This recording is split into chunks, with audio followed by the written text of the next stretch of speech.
La condition if ou si en français est une des conditions les plus utilisées dans la programmation. Si vous avez suivi mes cours sur Excel VBA, vous avez sûrement remarqué le nombre de fois que nous avons utilisé les conditions if. Et bien dans Java, c'est la même chose, car la condition if nous permet de contrôler une condition, et si la condition est remplie, donc vrai ou true en anglais dans le langage programmation, alors on exécute un certain code ou pas. Je suis Daniel de Tudo derrière, allez c'est parti.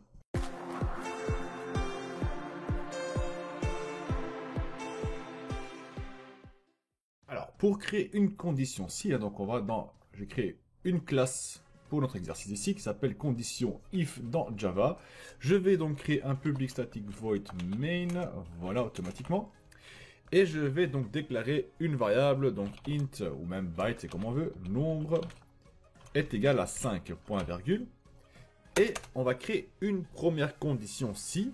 On va contrôler que si le nombre est bel et bien égal à 5, on va afficher un message, oui, le nombre est égal à 5. Donc je fais une condition if, je mets entre parenthèses, je mets le variable à contrôler. Donc on va contrôler si la variable nombre est égal à, pour faire un contrôle, ça c'est très important de ne pas indiquer uniquement un signe égal, mais deux l'un après l'autre, ça veut dire égal. 5, donc si le nombre est égal à 5, alors on fait quoi? On fait un sysout, un system out print line, et on indique que oui, le nombre est égal à 5. Si je vais lancer le code, donc je lance le code, on va avoir le message suivant qui s'affiche à l'écran. Voilà, je vais par contre l'agrandir un peu, voilà. Oui, le nombre est égal à 5. Parfaitement. Si je change le nombre ici en 6, je lance le code, il m'affiche rien du tout, car la condition n'est pas remplie. Donc très important, dans une condition si, on va prendre une condition et on va vérifier si elle est remplie. Si la condition est remplie, c'est de là le mot if, donc if condition is true, donc si la condition est vraie, on va exécuter le code. Maintenant, on va voir qu'on peut exécuter plusieurs codes sur plusieurs lignes. Donc la condition si, elle est là. Je passe à la ligne en dessous, je vais créer un nouveau sysout. Et je vais indiquer dans le sysout le message suivant. Donc la condition est bien remplie. Je vais venir ici, je vais placer 5 dedans. Je vais lancer mon code. Et il m'affiche, oui, le nombre est 5, car la condition remplie, c'est égal à 5. Et la condition est bien remplie en dessous sur la deuxième ligne. Super, tout cela fonctionne. Je vais changer ça en 6, la variable, donc le nombre. Je vais le lancer. Et là, qu'est-ce qu'on a? Ah, la condition est bien remplie. Là, il y a un problème. Pourtant, le nombre n'est pas 5, il n'est pas égal à 5. Il me marque quand même en dessous, donc le 6 out, la condition est bien remplie. Par contre, il ne me marque pas, oui, le nombre est égal à 5. C'est parce qu'on n'a pas bloqué le code de la condition si. Quand on marque une condition si sans bloquer le code entre accolades, alors il va afficher la première ligne qui se trouve en dessous. Cette ligne-là, donc la ligne ici, appartient à la condition si. Tout ce qui se trouve en dessous n'appartient pas à la condition si. C'est comme si tout ça était vide. Pour faire en sorte que ceci fait partie de la condition si, donc toutes les lignes en dessous font partie de la condition si, on va devoir donc les mettre en accolade. Donc je vais revenir ici, je vais venir en arrière, voilà. Et je viens ici. Je vais ici et je vais placer donc ça entre accolades ici et je ferme l'accolade bien sûr. Voilà, je vais fermer l'accolade. Et désormais, elle fait partie de la condition si, la deuxième ligne ici. Ça veut dire que si je lance le code, cette fois-ci, il n'y a rien qui s'affiche car le nombre 6 n'est pas égal au nombre 5 de la condition si et donc il n'affiche rien du tout. Si je mets 5, je lance, on obtient oui, le nombre est égal à 5, la condition est bien remplie. Donc cela fonctionne parfaitement. Et comme vous pouvez vous en douter, il y a plusieurs façons de tester des conditions qui mènera à un résultat true ou false, donc vrai ou faux. Donc là, on a vu le premier type de test qu'on peut avoir, c'est le test est égal, donc nombre est égal à 5. on peut faire que si le nombre est plus grand que 5, alors on affiche qu'en dessous. Si le nombre est plus grand ou égal à 5, il va afficher ce qu'il y a en dessous. Si le nombre est plus petit que 5, il va afficher ce qu'il y a dedans. Si le nombre est plus petit ou égal à 5, il va afficher dedans. Et si le nombre n'est pas égal à, donc pas égal, on met donc, ceci veut dire pas égal, ça veut dire faux. Donc si le résultat n'est pas égal à 5, alors on fait tout ce qu'il y a en dessous. Donc tant qu'il y a 5, je lance, il n'y a rien qui s'affiche. Si je mets tout sauf le 5, donc je mets 15 par exemple, je lance, il va m'afficher le résultat est rempli. On peut encore faire autre chose, hein. Donc on peut dire que voilà, 5. Par contre, je veux que si la condition n'est pas remplie, donc si c'est faux, ben je veux faire afficher la condition n'est pas remplie.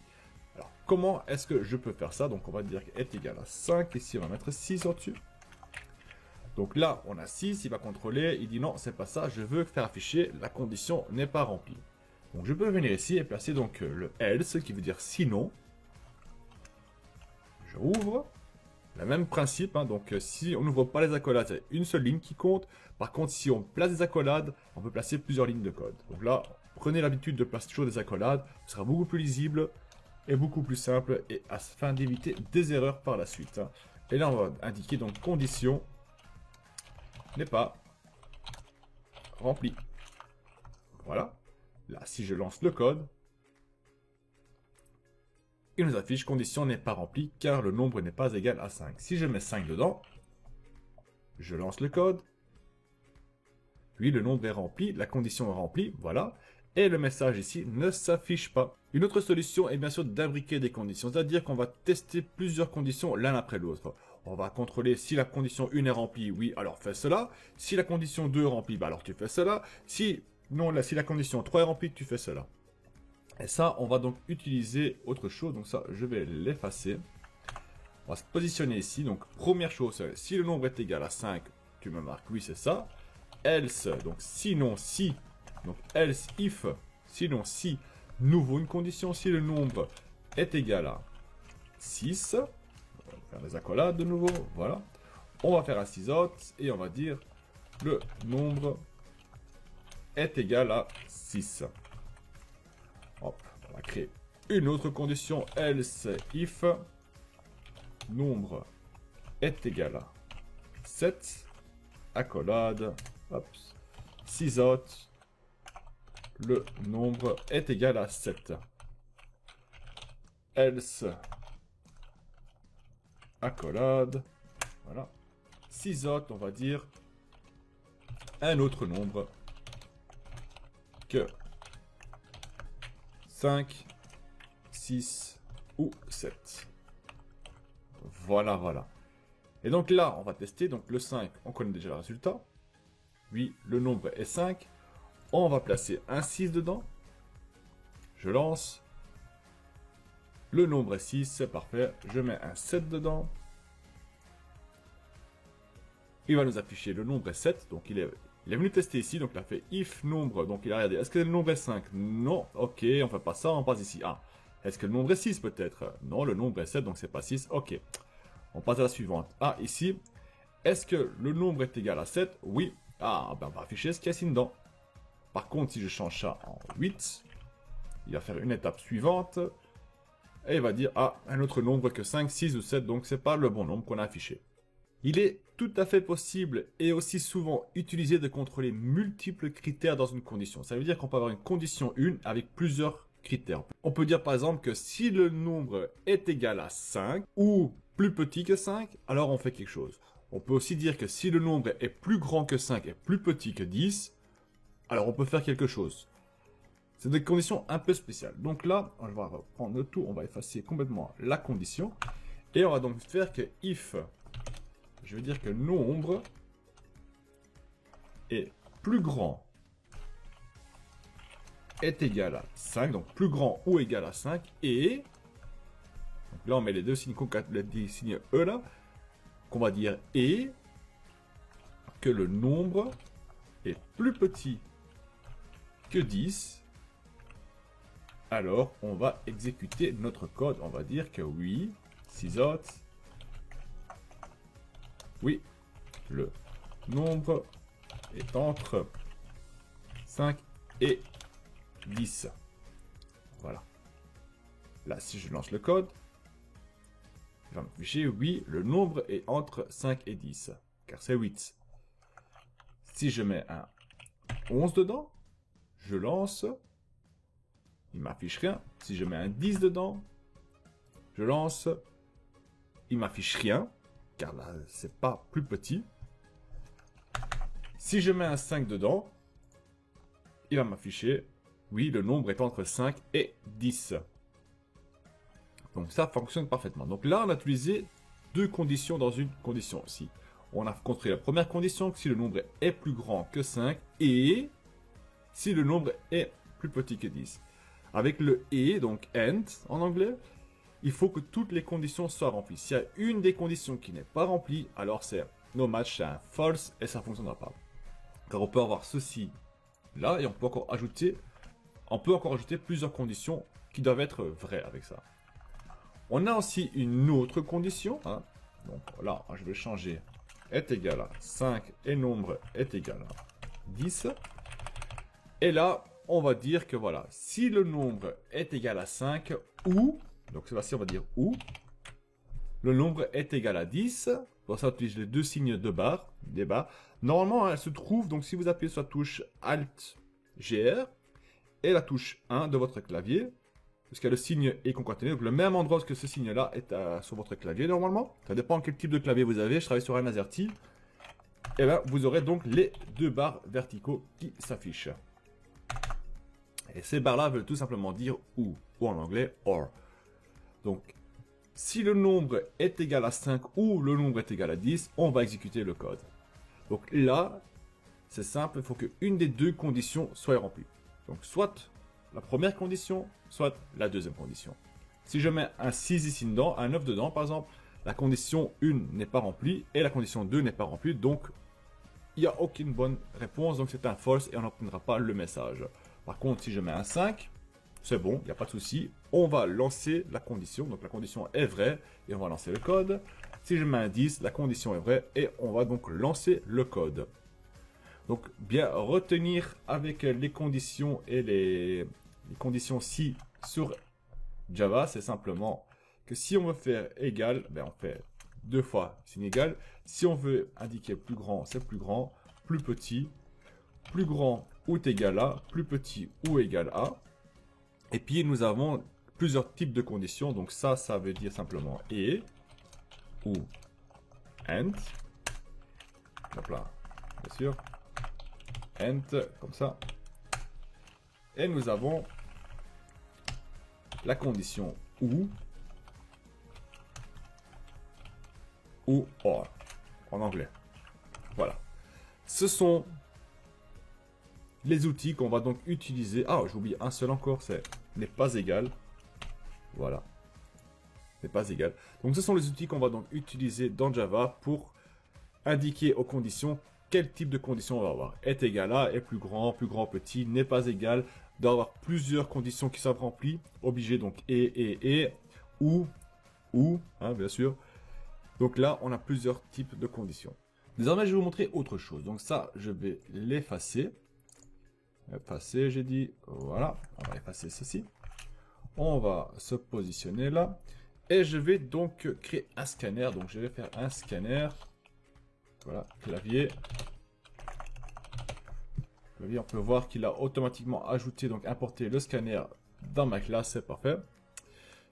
Clavier qu'on va faire new scanner. Voilà, c'est system.in. Voilà, donc on a créé un objet de classe scanner. Et on va donc dire un string nom est égal à Daniel. Voilà. Point virgule. Et on va ajouter donc un nom dedans. Donc on va dire un nouveau string qu'on va nommer nom2 est égal à clavier. Point next. Ouais, clavier.next. Oh là, il y a un problème. Il y a un problème là, bah oui, là c'est un petit c et pas un grand. Donc là on a un scanner clavier next next.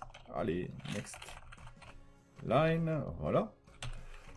Et on va donc utiliser ce qu'on a rempli dans la variable 2, non 2, pour créer une condition. Donc if non, hop là, if non est égal à non 2, alors, on va afficher quelque chose, hein. On va dire donc sysout, et on va indiquer true, on va dire que c'est vrai. Else, sinon, qu'est-ce qu'on va faire? Sinon, on va simplement dire sysout faux, le nom n'est pas bon. Et on va voir ce qui se passe. Donc si je lance le code, donc je lance, voilà, je vais indiquer le nom, donc Daniel, je fais entrer et il obtient faux. Hein. C'est un peu bizarre ça, hein. Pourtant le nom est bien exact. On a Daniel et Daniel, pourtant il nous donne le résultat faux. Pourtant ça devrait être vrai, car le nom est égal à nom 2. Eh ben non, vu que c'est une classe, le string et non pas vraiment du texte, il ne le trouve pas et il dit que c'est pas bon. Il faudra donc dire qu'il faut rechercher le mot exact dans la classe string qu'on a nommé donc nom 2. Donc on va devoir chercher le mot exact. Et ça, on va devoir donc un tout petit peu modifier notre code de condition. Donc au lieu de dire que non est égal, on va devoir dire que on va devoir prendre une méthode de la classe string qui est égale à equals. Voilà. Et désormais, on va placer ici dedans nom 2. On peut effacer est égal à, ça sert à rien. Et désormais, donc il va faire que, il va prendre si le nom est égal au nom 2 qui est ici, donc c'est qu'on va rentrer dedans, alors on va marquer true, sinon on va marquer faux. Et on va vérifier ça, donc on va tester, je lance le code, je fais donc Daniel, je fais entrer, et cette fois-ci il est vrai.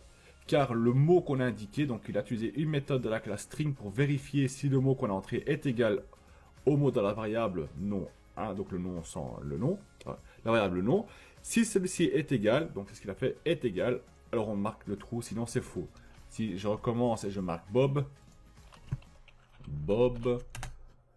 il m'affiche faux. Donc là, vraiment très important, si vous allez faire des tests avec des vrais et des faux, avec des chiffres, vous faites la méthode normale. Mais une fois que vous voulez commencer à tester et vérifier du texte même en utilisant la classe string, hein, c'est pas une variable première, le string c'est une classe, il faudra faire donc equals, ça veut dire si le nom .equals le nom qu'on veut tester, si c'est égal, ben, il va afficher vrai, si c'est faux, ben, il va afficher faux. Donc vraiment très important et bien à retenir. Et voilà, donc il est temps de créer notre petit programme, donc notre exercice.